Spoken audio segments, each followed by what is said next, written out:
शिक्षकों को लगा बड़ा झटका। शिक्षा विभाग ने रद्द की 400 पंचायत नियोजन इकाइयों की merit list. Darbhanga parcel blast मामले के दोनों आरोपियों की आज पटना एनआईए स्पेशल कोर्ट में होगी पेशी। गुरुवार को ही आरोपियों को लाया गया था एटीएस मुख्यालय। पीएम मोदी करेंगे गांधीनगर रेलवे स्टेशन का उद्घाटन। गुजरात को देंगे कई परियोजनाओं की सौगात।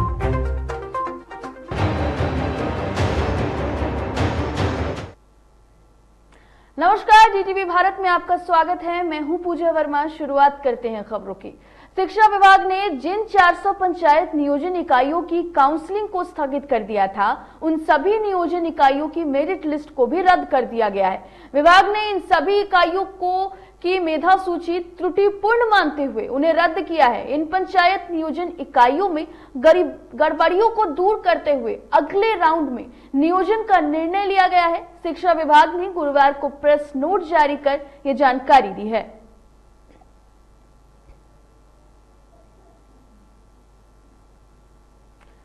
शिक्षा विभाग ने जिन 400 पंचायत नियोजन इकाइयों की काउंसलिंग को स्थगित कर दिया था, उन सभी नियोजन इकाइयों की मेरिट लिस्ट को भी रद्द कर दिया है। विभाग ने इन सभी इकाइयों की मेधा सूची त्रुटिपूर्ण मानते हुए उन्हें रद्द किया है। इन पंचायत नियोजन इकाइयों में गड़बड़ी को दूर करते हुए अगले राउंड में नियोजन का निर्णय लिया गया है। बता दें कि शिक्षा विभाग ने गुरुवार को प्रेस नोट जारी कर यह जानकारी दी है।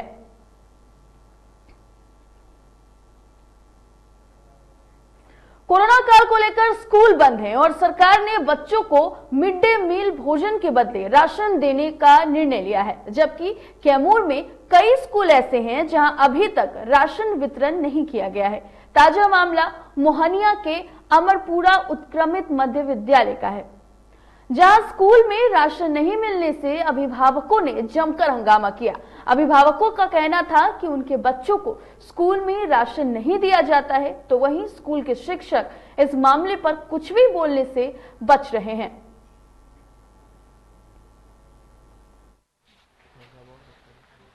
हंगामा यह बात है कि हमारे लड़की का राशन नहीं मिलेगा। आखिर का है कहत हुआ कि मतलब कि तो अपने लड़की का प्राइवेट में करे, प्राइवेट में ओकर नामे नहीं के हमारे लड़की ट्यूशन पढ़े ले, ट्यूशन पढ़े ले। आई लोग ये धंधा हमेशा कि कभी हमारे लड़की के राशन देवे ला। कितना साल से जे 1 से लेकर 5 तक 6 तक पढ़ लेना से एक बारी खाली राशन देले हो जाए।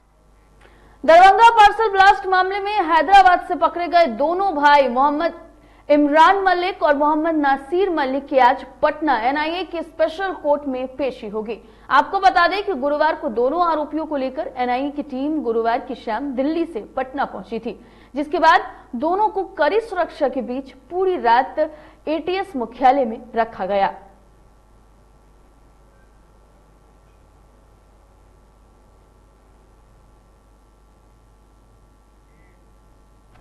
गुरुवार को आरोपियों को आपको बता दें कि पटना लाया गया है और दोनों आरोपियों की आज एनआईए कोर्ट में पेशी होगी। दरभंगा में पार्सल ब्लास्ट मामले में दोनों की गिरफ्तारी हुई है और दोनों आरोपियों की आज पेशी होने वाली है, जिसके बाद से कोर्ट इस अहम फैसले लेने वाला है और पटना की एनआईए स्पेशल कोर्ट में दोनों आरोपियों की पेशी होने वाली है। बता दें आपको कि इन्हें मुख्यालय में रखा गया था और इसके बाद से दोनों आरोपी की आज एनआईए स्पेशल कोर्ट में पेशी होगी।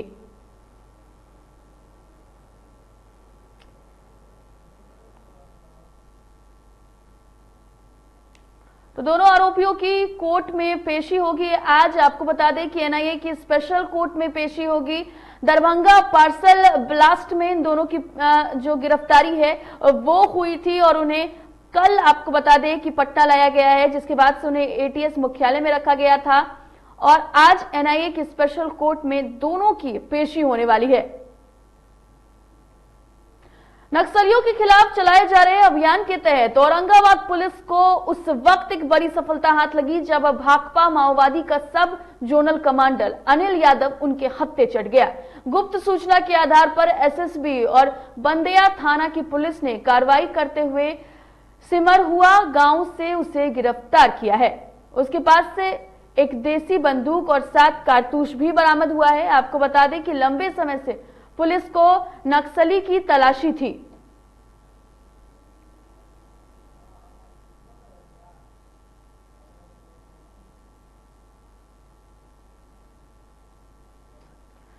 तो बता दें आपको कि नक्सलियों के खिलाफ चलाए जा रहे अभियान के तहत औरंगाबाद पुलिस को बड़ी सफलता हाथ लगी है और भाकपा माओवादी का सब जोनल कमांडर अनिल यादव उनके हत्थे चढ़ गया है। दरअसल गुप्त सूचना के आधार पर एसएसबी और बंदेया थाना की पुलिस ने कार्रवाई करते हुए उसे गिरफ्तार किया है। उसके पास से पुलिस ने आपको बताएं कि एक देशी बंदूक और 7 कारतूस भी बरामद किया है। वहीं लंबे समय से पुलिस को नक्सली की तलाशी थी, जिसके बाद से पुलिस को एक बड़ी सफलता हाथ लगी है और नक्सली की गिरफ्तारी पुलिस ने कर ली है।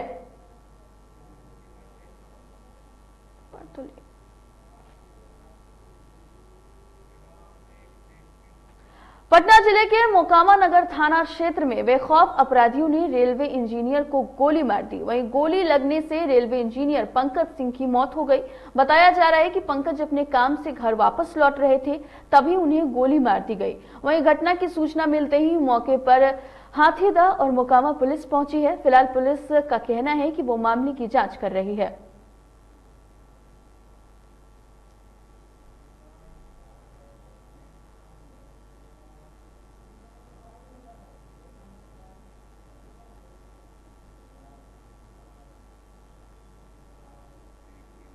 सीतामढ़ी में बेखौफ अपराधियों ने बारातियों से लूट के दौरान अंधाधुंध फायरिंग कर दी, जिसमें 2 लोगों को गोली लग गई है, जिसके बाद से वो जख्मी हो गए हैं। आनन फानन में दोनों घायलों का इलाज के लिए अस्पताल में भर्ती कराया गया है, जहां उनकी स्थिति गंभीर है। घटना डुमरा थाना क्षेत्र के बनचौड़ी की बताई जा रही है, जहां हथियार से लैस अपराधियों ने बारात को अपना निशाना बनाया। घटना के बाद इलाके में दहशत का माहौल है। वहीं घटना स्थल से एक खोखा भी बरामद किया गया है। मामले में एसपी ने बताया है कि अपराधियों ने हथियार के बल पर लूट का प्रयास किया है।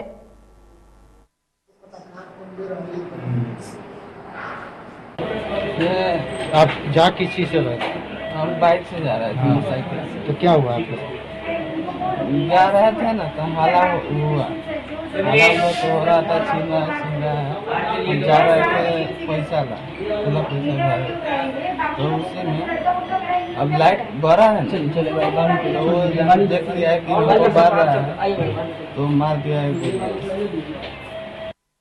बक्सर के कृष्णा ब्रह्मा थाना क्षेत्र में संदेहास्पद स्थिति में एक युवक की मौत हो गई, जिससे घर में युवक की मौत हुई है। वहां के लोगों का कहना है कि युवक ने खुद को गोली मारकर आत्महत्या की है, लेकिन मृतक के परिजनों का आरोप है कि उसकी हत्या कर दी गई है। उधर पुलिस का कहना है कि मृतक के जेब से सुसाइड नोट भी बरामद हुआ है।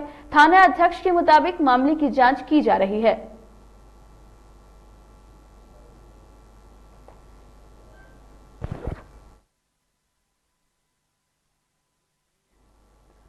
बता दें आपको कि मृतक के जेब से एक सुसाइड नोट भी बरामद किया गया है। हालांकि परिवार वालों का यह साफ कहना है कि उसकी गोली मारकर हत्या की गई है, लेकिन आपको बता दें कि संदेहास्पद स्थिति में युवक की मौत हुई है, जिसके बाद से पुलिस जो है वो लगातार मामले की छानबीन में जुट गई है। हालांकि जो मृतक है उसके जेब से एक सुसाइड नोट भी बरामद किया गया है, जिसके बाद से पुलिस पूरे मामले की छानबीन लगातार कर रही है।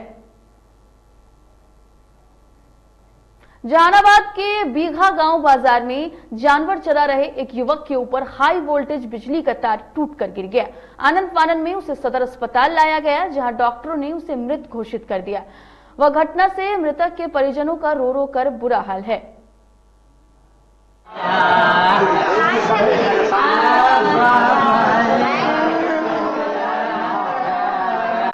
ये लाइन गिर गया था, इसी पर भैंस चला रहा था। तो बाजार में ये भैंस चरा रहे थे, अटेंडम इनके ऊपर लाइन गिर गया। कितना हजार वोल्ट का लाइन गिरा था? 11,000।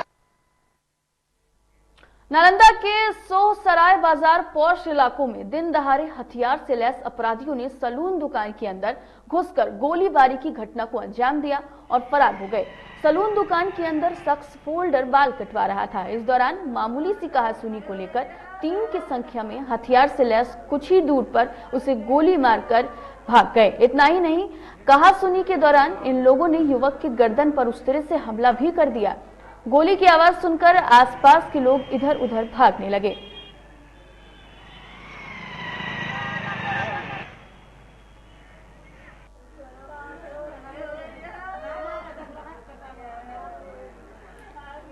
नालंदा के सोहसराय बाजार पौष इलाकों में दिन दहाड़े हथियार से लैस अपराधियों ने सैलून दुकान के अंदर घुसकर गोलीबारी की घटना को अंजाम दिया है और फरार हो गए हैं। सैलून दुकान के अंदर शख्स फोल्डर बाल कटवा रहा था। इसी दौरान मामूली सी कहासुनी को लेकर 3 की संख्या में हथियार से लैस कुछ अपराधियों ने दूर पर ही उसे गोली मार दी है। इतना ही नहीं, कहासुनी के दौरान इन लोगों ने युवक के गर्दन पर उस तरह से हमला भी कर दिया है। गोली की आवाज सुनकर आसपास के लोग इधर उधर भागने लगे।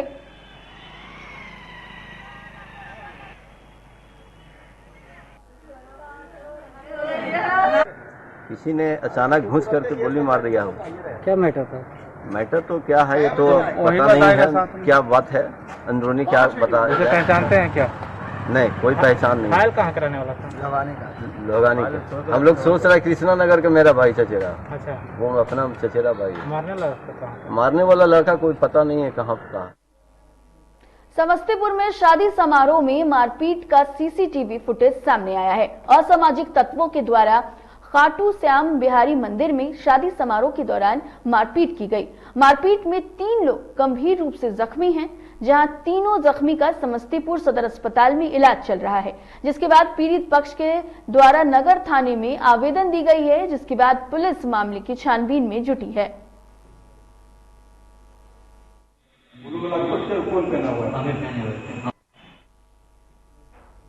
पटना में बेरोजगार युवकों को रोजगार दिलाने के लिए DVIHR कंपनी वरदान साबित हो रही है, जो MSME फर्स्ट फॉरवर्ड के साथ मिलकर संयुक्त रूप से MSME क्षेत्र में विकास को सक्षम बनाने के लिए एक मंच है। इस मंच के माध्यम से प्रमुख क्षेत्रों के लिए योजनाओं और कार्यों पर जानकारी साझा की जाएगी। इस कार्यक्रम के तहत सरकारी योजनाओं को समझाया जाएगा और इसका लाभ युवाओं को दिया जाएगा। इस मौके पर खनन एवं भूतत्व मंत्री जनक राम ने कहा है कि ये अच्छी योजना है, जहां 2 कंपनियों ने मिलकर बेरोजगार युवकों के लिए बहुत ही अच्छा कार्य किया है। आने वाले दिनों में बिहार अपने पैरों पे कैसे खड़ा होगा, इसकी चिंता देश के यशस्वी प्रधानमंत्री आदरणीय नरेंद्र मोदी जी करते हैं और बिहार के यशस्वी मुख्यमंत्री नीतीश कुमार जी कर रहे हैं। उसी कड़ी में आपने देखा कि आत्मनिर्भर भारत, आत्मनिर्भर बिहार बनाने के लिए कृत संकल्पित केंद्र और राज्य दोनों सरकार है।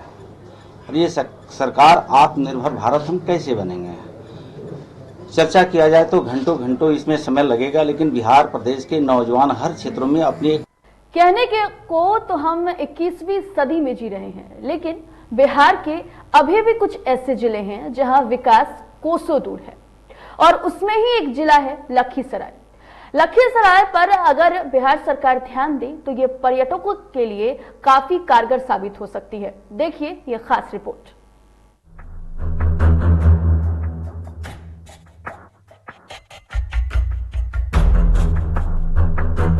लखीसराय बिहार का वो जिला जिसका अपना ऐतिहासिक महत्व है।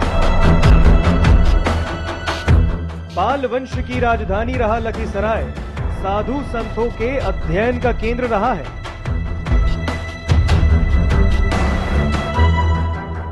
बिहार को शिक्षा के दृष्टिकोण से पिछड़ा हुआ माना जाता है, लेकिन लखीसराय को ही यह गौरव हासिल है कि शिक्षा के क्षेत्र में यह जिला कभी आगे रहा है।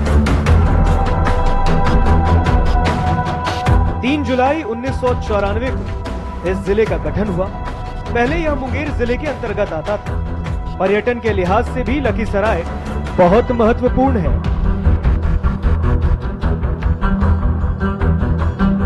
भारत में मंदिरों का अपना एक महत्व है। अलग अलग देवी देवताओं के मंदिरों के लिए पूरी दुनिया में प्रसिद्ध रहा है। लखीसराय में कई देवी देवताओं के मंदिर हैं, कई तीर्थ स्थान हैं। यह जिला अशोक धाम, भगवती स्थान, बढ़हिया, श्रृंग ऋषि, जलप्पा स्थान, अभयनाथ स्थान अभयपुर, मां दुर्गा मंदिर तेतरहाट, मां दुर्गा मंदिर शर्मा बाबा, शोभनाथ मंदिर, मां सती स्थान, गोविंद बाबा स्थान की वजह से पर्यटकों और श्रद्धालुओं के आकर्षण का केंद्र है। बिहार का लखीसराय जो पर्यटन और ऐतिहासिक दृष्टिकोण से इतना समृद्ध है, जाहिर है उसको और सवारे जाने की जरूरत है। लखीसराय को बिहार के नक्सल इलाकों में भी गिना जाता रहा। लेकिन यह जिला अपनी इस छवि से बाहर निकला है। जहां बंदूकें तड़तड़ाती थी, वहां सब कुशल मंगल तो दिखता है, लेकिन स्वास्थ्य, शिक्षा, कृषि, रोजगार और दूसरी बुनियादी सुविधाओं को और बेहतर किए जाने की गुंजाइश स्पष्ट तौर पर नजर आती है। डीटीवी भारत के लिए लखीसराय से सरफराज आलम की रिपोर्ट।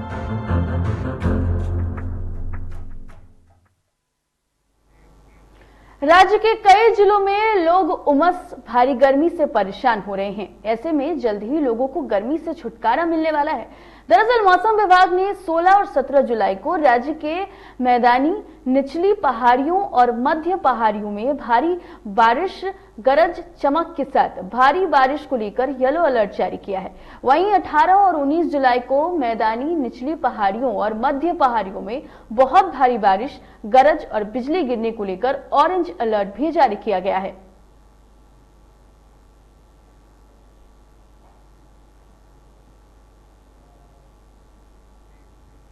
गुमला में भाकपा माओवादी का आतंकी बुद्धेश्वर उरांव का हिंसात्मक कार्रवाई 2 दशक से गुमला और उसके आसपास के क्षेत्रों में संचालित था।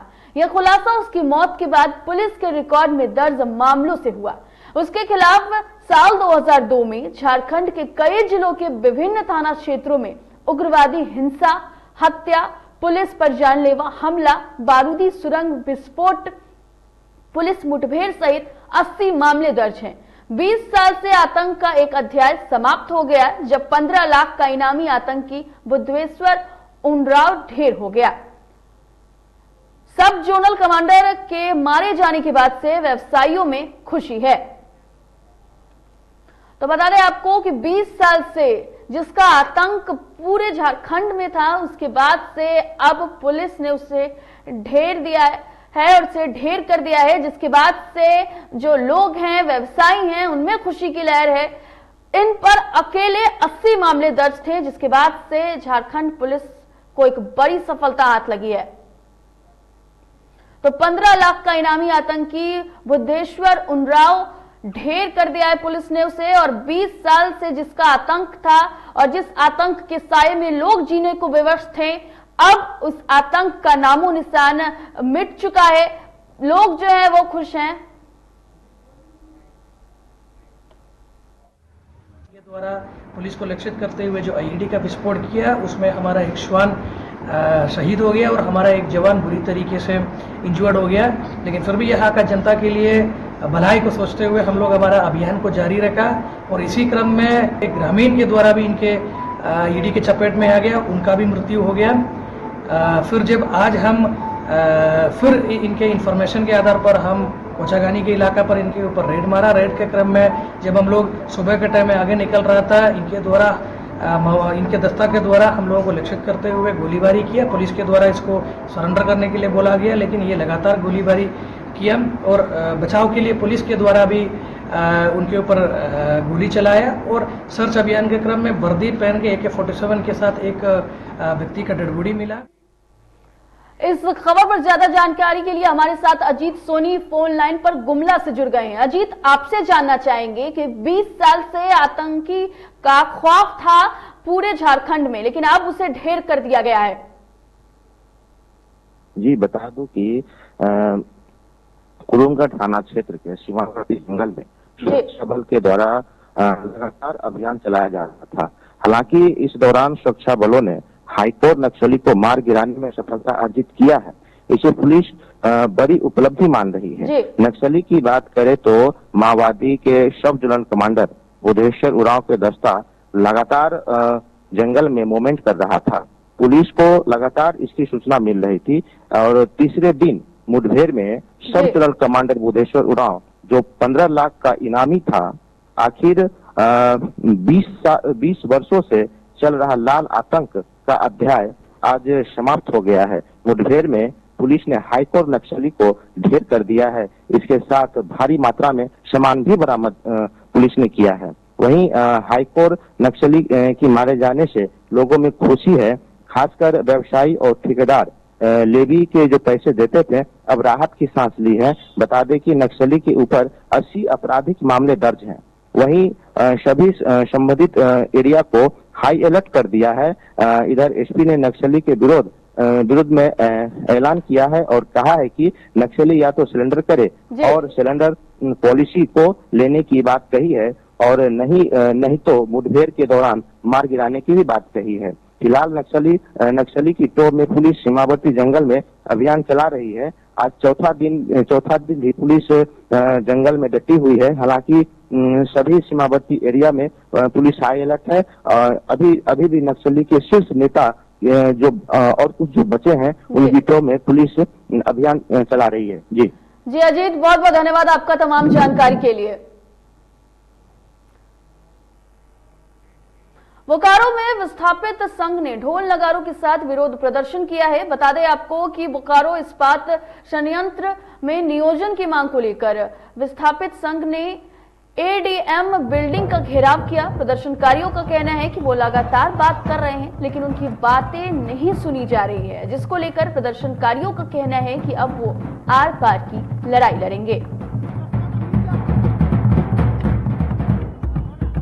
विस्थापितों की जो मांगे हैं कि जो भी अप्रेंटिस प्रशिक्षु अभी प्रशिक्षण प्राप्त कर चुके हैं उनको नियोजित किया जाए। उम्र सीमा पूर्व की भांति 45 वर्ष किया जाए और बाकी जो भी पैनल बचा हुआ है उसको जल्द से जल्द बहाल किया जाए। इन्हीं मांगों को लेकर हम लोग लगातार आंदोलनरत हैं। लेकिन बोकारो यूपी के हापुड़ में युवक ने अपने ही दादा दादी का गला रेतकर मौत के घाट उतार दिया, जिससे आसपास के इलाके में हड़कंप मच गया है। घटना की सूचना मिलते ही मौके पर पहुंची पुलिस ने 10 घंटे के अंदर मामले का खुलासा कर दिया है। बताया जा रहा है कि बुजुर्ग दंपत्ति के पोते जुबैर का किसी बात को लेकर अपने सगे फूफा और उनके बेटों से विवाद चल रहा था और इसी वजह से आरोपी ने सभी को फंसाने की नीयत से इस घटना को अंजाम दिया।